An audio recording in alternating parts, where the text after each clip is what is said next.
सुमारे 70 वर्षांपूर्वी लिहिलेली लंडनच्या पार्श्वभूमीवर एका हिंदुस्थानी रजवाड्याची ही कथा V.C. गुर्जर यांनी लिहिलेली. काय घडतं या कथेमध्ये ऐकूया. इलम ए हिंद. नमस्कार, मी मंजिरी धामणकर. माझ्या कथा मंजिरी या चॅनेलमध्ये तुम्हा सर्वांचं स्वागत करते. अशाच उत्तमोत्तम गोष्टी ऐकण्यासाठी चॅनेल नक्की सबस्क्राईब करा आणि हो, बेल आयकॉन दाबायला विसरू नका, म्हणजे जेव्हा नवीन गोष्ट अपलोड होईल तेव्हा तुम्हाला त्याचं नोटिफिकेशन येईल आणि तुम्ही ते ऐकू शकाल. इलम ए हिंद. लेखक V.C. गुर्जर. कुंवर रघुवीर सिंह म्हणजे प्रिन्स किंवा राजकुमार या उच्च अभिधानाला अगदी उत्तम रीतीने शोभण्यासारखा राजबिंडात तरुण होता. कुंवरजींची ती उंच धिप्पाड आणि कसदार शरीर यष्टी, डौलदार बांधा, ऐटदार रुबाब, गुबगुबीत चेहरा, कैसरशाही पद्धतीने बेगुमान डोळ्यांच्या कोपऱ्यांकडे निशाण लावलेलं, बारीक काळ्याभोर मिशांचे आकडे, सोन्यासारखा तेजपुंज पिवळट गोरा वर्ण आणि सर्वांपेक्षाही त्यांचा तो शेवटातल्या शेवटच्या फॅशनचा हिंदी लष्करी पोशाख आणि अतिशय नीटनेटक्या तऱ्हेने आणि पंजाबी पद्धतीने बांधलेला भपक्याचा भरजरी रेशमी पटका ही एखाद्याच्या दृष्टीला पडली की पाहणाऱ्याला जणू अगदी मंत्रबलाने भारून गेल्यासारखं होईल. त्यातल्या त्यात कुंवरजींच्या हाताच्या बोटांमधल्या त्या 2 लख करणाऱ्या हिऱ्यांच्या तेजस्वी अंगठ्या आणि फेट्यावर लटकावलेला रत्नजडित चांद आणि तुरा पाहून प्रेक्षकांचे डोळे अगदी दिपूनच जात असं म्हटलं तरी चालेल. माझ्या या म्हणण्याची सत्यता पाहायला प्रिय वाचकांना काही लांब जायला नको. ते पहा, कुंवरजी ब्रँडन हॉटेलमधून बाहेर पडताच हॉटेल समोर मुद्दाम कौतुकाने जमलेल्या तमासगीर मंडळींचे आणि रस्त्याने सहज जाणाऱ्या येणाऱ्या स्त्री पुरुषांचे डोळे त्यांच्याकडे अगदी खिळून राहिलेत. आपल्या या वैयक्तिक आकर्षकतेविषयी कुंवरजींनाही पूर्ण जाणीव असावी असं दिसलं. आसपासच्या मंडळींकडे दृष्टिक्षेपही न करता ते आपल्या धीरोद्धत गतीने जणू धरणी कापवीत आपल्या मार्गाने सरळ चालत होते. जाता जाता सिंहजींनी 5-7 वेळा जरा कलती नजर करून मागे पाहिलं. त्या वेळी त्यांना जे काही दृष्टीला पडलं त्यावरून आपली कोणीतरी मुद्दाम पाठ घेतली असावी असा त्यांना चांगला स्पष्टच भास झाला. म्हणून मनाची खात्री करून घेण्याकरता कुंवरजींनी मध्येच 2-3 ठिकाणी रस्त्याच्या बाजूला उभे राहून एखाद्या दुकानाच्या आरसपानातून आतला माल पाहण्याचा बहाणा केला. ती मागून येणारी व्यक्तीही मधलं 15-20 पावलांचं अंतर कायम राखून तितक्या वेळा रस्त्यातच थबकून उभी राहिली. तेव्हा मनाची काय खात्री व्हायची ती होऊन कुंवरजी आपल्याशीच किंचित हसले आणि मिशीच्या उजव्या टोकाला त्यांनी सहज पीळ दिल्यासारखं केलं. कुंवरजी पुढे चालू लागले तशी त्यांच्या मागून येणारी ती व्यक्तीही पुन्हा मार्ग चालू लागली. चालता चालता कुंवरजी मुख्य रस्ता सोडून एका आडव्या गल्लीत शिरले. आपण रस्ता चुकलो तर नाही असं वाटल्यानंतर माणूस जसा भांबावल्यासारखा पाहतो तसं करून ते इकडे तिकडे शोधक नजरेने पाहू लागले. त्याने आपल्या खिशात हात घातला आणि एक सुंदर मखमलीची केस बाहेर काढून ती उघडून त्यातून एक तेजस्वी लखलख करणाऱ्या जवाहिऱ्याचा हार बाहेर काढला आणि पुन्हा तो केसमध्ये ठेवून ती परत आपल्या खिशात ठेवून दिली. नंतर ते पुन्हा इकडे तिकडे वर खाली पाहू लागले. 2-4 क्षणांनी एक उत्तम, किमती पण सभ्य पोशाख केलेला प्रौढ गृहस्थ कुंवरजींजवळ येऊन जरा अदबीने म्हणाला, "good day sir, I beg your pardon, but are you one of our Indian princes sir?" "नमस्कार," कुंवरजीही अदबीने उत्तरले. "मी हिंदी रजवाड्यांपैकीच आहे आणि नाहीही," असं म्हणून ते किंचित हसले. त्यांच्या या उत्तराने तो गृहस्थ अंमळ गोंधळला. त्यांनी नम्रपणे विचारलं, "म्हणजे मी नाही समजलो, आपण काय म्हणता ते?" "म्हणजे असं की माझा जन्म राजकुलात झाला असला तरी मी एखाद्या संस्थानाच्या गादीवर विराजमान झालेला संस्थानिक नाही, मात्र त्यांच्या परिवारापैकी मी एक आहे." "ओ असं," तो गृहस्थ उद्गारला. मी चौकशी करतो याबद्दल आपण क्षमा करा. कुठल्याही हिंदी गोष्टीबद्दल आम्हा इंग्रजांना अतोनात कुतूहल आणि जिज्ञासा वाटते आणि त्यातूनही हिंदी संस्थानिक रजवाडे आणि सरदार दरकदार यांच्याबद्दल तर विचारूच नका. साहजिक आहे, काहीतरी बोलायचं म्हणून कुंवरजी बोलले. त्यांचे ते रुबाबदार चेहरे, ऐटदार पण विचित्र पोशाख आणि विशेषतः त्यांचे विलक्षण किमती अलंकार यामुळे त्यांच्याबद्दलचं आमचं कौतुक आणि कुतूहल कमालीच्या मर्यादेपर्यंत चढलेलं असतं.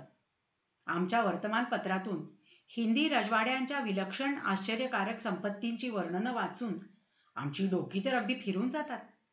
खरोखरच एवढी विलक्षण संपत्ती त्यांच्याजवळ असते का हो? हो तर असते.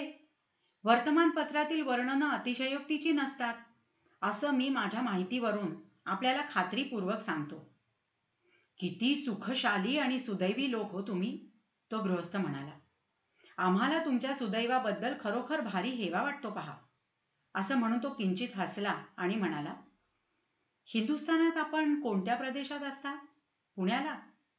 सिंहजी हसून म्हणाले, नाही नाही, पुण्यापासून फार दूर पंजाबातल्या एका संस्थानात असतो मी. आम्हाबद्दल आपण इतक्या कुतूहलाने चौकशी करता याबद्दल मी आपले आभार मानून अधिक माहितीही देतो, म्हणजे आपल्याला प्रश्न उपप्रश्न करण्याची तसदी पडणार नाही. हो, आभारी आहे मी आपला याबद्दल. असं म्हणून तो गृहस्थ अदबीने किंचित वाकला. पंजाबात पतियाळाजवळ गोंडनगर म्हणून एक संस्थान आहे. तिथल्या महाराजांचा मी पुतण्या. आमच्या महाराजांचा आणि पतियाळाच्या महाराजांचा भारी स्नेहसंबंध, अगदी जानी दोस्तपणा म्हणा ना. पतियाळा पडले संस्थानिक आणि त्यांचे ब्रिटिश मुत्सद्यांमध्ये वजनही अतोनात. तेव्हा त्यांना राऊंड टेबलचं निमंत्रण साहजिकच आलं. आमचे महाराज खरं म्हटलं तर श्रीमंतीनी आणि वैभवाने पतियाळापेक्षा 7 सवाई, पण राजकीय बाबतीत ते आजवर मुळी पडलेच नसल्यामुळे ब्रिटिश मुत्सद्यांना त्यांचं नाव तरी माहिती असेल की नाही कोण जाणे. अर्थात जरूर असूनही त्यांना कॉन्फरन्सचं निमंत्रण काही आलं नाही. पण पतियाळाच्या महाराजांचा आमच्या महाराजांना आग्रह अतोनातच पडला की तू आपला माझ्याबरोबर लंडनला चल. अगदी मी म्हणतो म्हणून चल, तुझा मला भारी उपयोग होईल. ब्रिटिश मुत्सद्यांना तुझी कदर नसली तरी मला तुझी किंमत काय ती ठाऊक आहे ना. देशाचं काम आहे तेव्हा नाही म्हणायचं नाही. अगदी झालं. आमचे महाराज तरी अशा विलक्षण आग्रहापुढे काय करतात. त्यांच्याही मनात एक वार इंग्लंड बघायचं होतंच. तेव्हा विचार करून त्यांनी पतियाळाच्या महाराजांना दिला होकार. प्रेम आणि स्नेह यांची आम्हा हिंदी लोकात अशी कदर आहे पहा. त्यापुढे मान अपमान वगैरे काही नाही. सारांश काय, पतियाळाबरोबर आम्हीही निघालो इंग्लंडच्या यात्रेला आणि थडकलो इथे येऊन. वाह, भारी संतोष झाला मला हे ऐकून. एकूण पतियाळापेक्षाही तुमचे महाराज श्रीमंत म्हणता? हो तर हिंदुस्थानात सुप्रसिद्धच आहे ही गोष्ट. तसं म्हटलं तर हैदराबाद, बडोदा यांच्या खालोखाल गोंडनगरच बघा हिंदुस्थानात. म्हणजे गोंडनगरचं वैभव काय असेल याची आम्हाला कल्पनाही करवत नाही. कारण पतियाळाच्या अलंकाराचं, जवाहिराचं आणि एकंदर वैभवाचं आमच्या वर्तमानपत्रातलं वर्णन वाचून आमची बुद्धी तर अगदी हबकूनच गेली. आणि त्या पतियाळापेक्षा आपलं गोंडनगर 7 सवाई म्हणता. काय एक एक रत्न असतील आपल्या जवाहीर खान्यात. कुंवरजी, आपल्याला इथे रस्त्यातच डांबून ठेवून मी आपल्याला प्रश्नांनी सतावून सोडतो आहे, त्याबद्दल आपण मला क्षमा करा.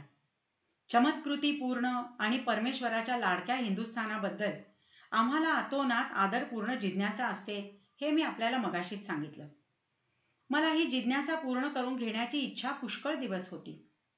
मगाशी सहज ब्रँडन हॉटेलवरून मी चाललो होतो तेव्हा आपण जात असताना माझ्या दृष्टीला पडलात. तेव्हा आपल्या मागोमाग येऊन आपल्याला काही प्रश्न विचारावेत असं मनात आलं. पण धीर होईना हो. वाटलं आपण बडे लोक, रागावून झाडून टाकलं तर काय करता. पण शेवटी जिज्ञासा अनावर होऊन आपल्याला गाठण्याचा हिया तर केला. म्हटलं हिंदी लोक स्वभावानं भारी सौजन्यशाली असतात, तेव्हा आपल्याला अतिशय राग तरी यायचा नाही हे खास. सौजन्ययुक्त आणि भोळे भाबडेही, कुंवरजी हसून म्हणाले. इथे आल्यावर तर मला असं वाटू लागलंय की आम्ही हिंदी लोक इथल्या लोकांपेक्षा व्यवहारात भारीच भोळे आणि गबाळ. आम्हाला आत बाहेर काही नाही बघा. तसंच नाही केवळ काही. मनुष्य स्वभाव इथून तिथून एकच. बरं, धाडसाने एक प्रश्न करतो. क्षमा करा, मगाशी आपण खिशातून एक केस काढली आणि त्यातून एक झगझगीत अलंकारही बाहेर काढून पाहिला. काय बरं आहे तो? भारीच कुतूहल झालंय मला तो पाहण्याविषयी. किंचित हसून मान हलवीत कुंवरजी म्हणाले, क्षमा करा मला, पण अहो इथले लोक महाबिलंदर. डोळ्याचं पातं लवतं न लवतं तो केव्हा कुणाला गंडा घालतील याचा नेम नाही. म्हणून मी तो दागिना नीट आहे की नाही ते मधून मधून पाहतो. पतियाळकरांनी आमच्या महाराजांमार्फत आम्हाला इंग्लंडात अगदी जपून सावधपणाने वागण्याविषयी मुद्दाम हुकूम दिले आहेत, तेव्हा त्याप्रमाणे आम्हाला वागणं भागच आहे. तो गृहस्थ हसून म्हणाला, आपली ही सावधगिरी योग्यच आहे. आमच्या लंडनमधले भामटे महाबिलंदर असतात हे काही खोटं नाही, पण म्हणून सरसहा इथले सर्वच लोक तसे असतात असंही काही नाही. आपली मर्जी नसेल तर आपण तो अलंकार मला दाखवू नका, पण एवढा बहुमूल्य रत्नालंकार आपण नेहमी खिशात तरी कशाला बाळगता? धोका नाही का त्यापासून? एखाद वेळ प्राणांवरही बेतायची. छे छे, किमती रत्नालंकार नेहमी खिशात बाळगण्या इतका मी मूर्ख नाही. कुंवरजी हसून म्हणाले, आमच्या मासाहेबांच्या राणीसाहेबांच्या गळ्यातला हार आहे हा. महाराजांचा माझ्यावर अतोनात विश्वास असल्यामुळे खासगीच्या जमादार खाण्याचं काम आहे माझ्याकडे. खाशांचे सगळे दागदागिने असतात माझ्याच ताब्यात. मासाहेबांचा हा रत्नहार कुठे नादुरुस्त झालाय वाटतं, तेव्हा तो ताबडतोब दुरुस्त करून आणायला त्यांनी मला हुकूम फरमावला. आमच्या हॉटेलच्या मॅनेजरनी दिलेल्या माहितीवरून मी जवाहिऱ्याच्याच दुकानाकडे चाललो होतो. जवळच असल्यामुळे मोटार काही घेतली नाही मी. म्हटलं यावं पायीच जाऊन, व्यायामही होईल थोडा बहुत. पण बोलून चालून नवखा माणूस मी. चुकला माझा अंदाज आणि नाव पत्त्याचा कागदही विसरलो. आणि धोक्याविषयी म्हणाल तर मला त्याबद्दल मुळीच फिकीर वाटत नाही. मी शीख बच्चा आहे आणि माझ्या खिशात फर्स्ट क्लास ऑटोमॅटिक रिव्हॉल्वर नेहमी सज्ज असतं. असं म्हणून त्याने खिशात हात घातला आणि काहीशा गंभीरपणे ते उद्गारले, आणि मी फर्स्ट क्लास शॉटही आहे. सरदार साहेबांचा चेहराच सांगतोय तसं, तो गृहस्थ म्हणाला. मोठ्या सुदैवाची गोष्ट की आपला माझा परिचय झाला. माझं नाव जेम्स वूड. माझी आर्थिक स्थिती ईश्वर कृपेने उत्कृष्ट असून मी इथे दलालीचा धंदा करतो. धंद्यामुळे सर्व पेशांच्या आणि सर्व दर्जाच्या लहान मोठ्या मंडळींशी माझा उत्कृष्ट परिचय. आपल्याला आता काही काळजी नको. मी आपल्याला एका पहिल्या दर्जाच्या जवाहिऱ्याकडे घेऊन जातो. माझ्या एका हिंदी बांधवाला अल्पशी मदत करण्याचं भाग्य मला लाभल्याबद्दल मला अत्यंत संतोष वाटतो. हिंदुस्थानबद्दल मला अत्यंत प्रेम आणि श्रद्धा आहे. आपला मी अतिशय आभारी आहे, कुंवरजी म्हणाले. परंतु महाराजांचा हुकूम मला अमान्य करता येत नाही, तेव्हा मला आपण क्षमा करा. मॅनेजरनी सांगितलेल्या जवाहिऱ्याकडेच मला गेलं पाहिजे. मी आता मुक्कामावर जातो आणि पुन्हा नाव विचारून येतो. नाहीतर जाईन संध्याकाळी, नाहीतर उद्या. काही घाई नाही. जशी आपली मर्जी. पण आपण कृपा कराल तर माझ्या गरिबाच्या घरी आपली पायधूळ झडावी अशी माझी अत्यंत उत्कट इच्छा आहे. फार लांब नाही माझं मकान. माझ्या मुलीला हिंदुस्थानच्या प्रत्येक गोष्टीबद्दल कमालीचं कौतुक वाटतं. आपल्या भेटीनं तर तिला पराकाष्ठेचा आनंद वाटेल. तेव्हा आपल्याला मी विनंती करतो की माझा गरीब पाहुणचार घेऊन आपण झालेला हा परिचय सुदृढ करण्याची आम्हाला संधी द्यावी. कुंवरजी विचारात पडल्यासारखे दिसले. क्षणभराने ते म्हणाले, आपण मोठ्या उदारपणाने ही संधी मला द्यावी आणि मी नाही म्हणावं हे माझ्या अगदी जीवावर येतं, पण माझा इलाज नाही. मासाहेबांचा हा बहुमूल्य अलंकार जवळ असताना मला कुठेही जाता येणार नाही. या अलंकाराची किंमत किती असावी अशी कल्पना आहे आपली? जवळजवळ 1,00,000 पाऊंड स्टर्लिंग, 13-14 लाख रुपये. क्षमा करा मला आपण. वूड साहेब अगदी दुर्मुखले झाले. ते म्हणाले, आपण भारी निष्ठुर दिसता. हिंदी मन भारी कोमल आणि प्रेमप्रवण असतं अशी माझी समजूत होती. कुंवरजी क्षणभर थांबले. नंतर म्हणाले, आपल्याला निराश करणं मलाही कठीण वाटतंय, पण यावर काही तोड निघते का आपण पाहू. असं करा, आपण मला आपलं घर दाखवून ठेवा. ते मी पाहतो आणि मासाहेबांकडे परत जातो. त्यांनी जर परवानगी दिली तर दागिना उद्या दुरुस्त करू, मग मी लगेच आपल्याकडे येतो. कसं? ही तडजोड मिस्टर वूडला विशेष रुचली नसावी, परंतु सर्वनाशात अर्ध सोडणारा पंडित बनून तो म्हणाला, ठीक आहे, चला आपल्याला मी माझं मकान दाखवतो. दोघंही निघाले. मात्र कुंवरजी अधूनमधून आपला आतला खिसा चाचपून पाहत होते आणि रिव्हॉल्व्हरलाही हात घालीत होते. आलं ध्यानात सारं पोरी, 100 हिश्श्यांनी तो आल्याशिवाय राहणार नाही. त्याचं अंतरंग मी केव्हाच पारखलंय. वरून तो मोठ्या सावधगिरीचा आव आणतो, पण त्याला बुद्धी काही फारशी नाही. पती आळा आणि त्याचा धनी सांगतो म्हणून हा बेटा सावध राहणार बरं का. सांगितल्या उसन्या बुद्धीचा हा हा म्हणता फसेल. एकंदर त्याच्या बाह्य स्वरूपावरून स्वारी रंगेल आणि भोळीच दिसते. शुद्ध डॉन क्विझॉट. रिव्हॉल्व्हर काय काढत होता, मिशाना पीळ काय भरत होता, पण पाणी उसणं ते उसणंच. सावज वरून सावध दिसलं तरी आतून भोळ आहे. असं नाजूक जाळं पसर की त्यातून त्याची कालत्रही सुटका होऊच नाही. मान वेळून हसत हसत पोरगी म्हणाली, अगोदर स्वारीचं दर्शन तरी होऊ द्या, मग पुढले भेद. अगदी पहिल्या दृष्टीलाच बरोबर पारख करीन मी. त्याबद्दल शंकाच नको, वूड म्हणाला. पण खोटं कशाला लिहा? तो वूड नव्हताच. त्याचं खरं नाव जॉन सिम्पसन. लंडनमधला तो अव्वल दर्जाचा ठग असून त्यांनी या धंद्यावर आज 4-2 वर्षात खूप संपत्ती कमावली होती. एवढं इथे सांगितलं म्हणजे पुरे.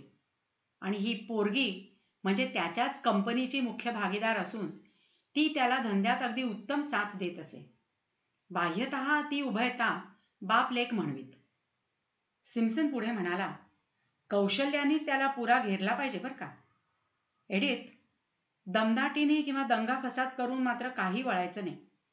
पक्का कडवा शीख आहे तो. तसं काही करायला गेलं ना तर 5-10 तरी खून पाडेल, माझी खात्री आहे अगदी. एखादा असा भोळा हिंदी कांचनमृग धरण्याच्या उद्योगात मी कित्येक दिवस आहे. राऊंड टेबल करता इतके इंडियन प्रिन्सेस आल्यापासून शेवटी आज गाठलंच एक सावज. आता पुढचं सगळं तुझ्या हाती बघ एडिथ. त्याबद्दल तू तिळमात्र काळजी करू नको जॉन. बकऱ्यावरची लोकरच काय, पण त्यालाही कापून टाकू. आणि कसं तर त्यालाही अगदी न कळता. हां, पण बतावणी सारी राहील ना ध्यानात. मी जेम्स वूड, लंडनमधला एक अत्यंत सुखवस्तू गृहस्थ, धंदा दलालीचा. त्यामुळे सर्व मोठमोठ्या लोकात आमची ओळख भरपूर. इंडियन लोकांबद्दल आमचं मन अत्यंत कळकळणारं बरं. अगदी भोळी साधी सुधी आणि उपकारी माणसं आपण. या केसमध्येही मी बाप आणि तू लेक. तुझं नाव हेलन.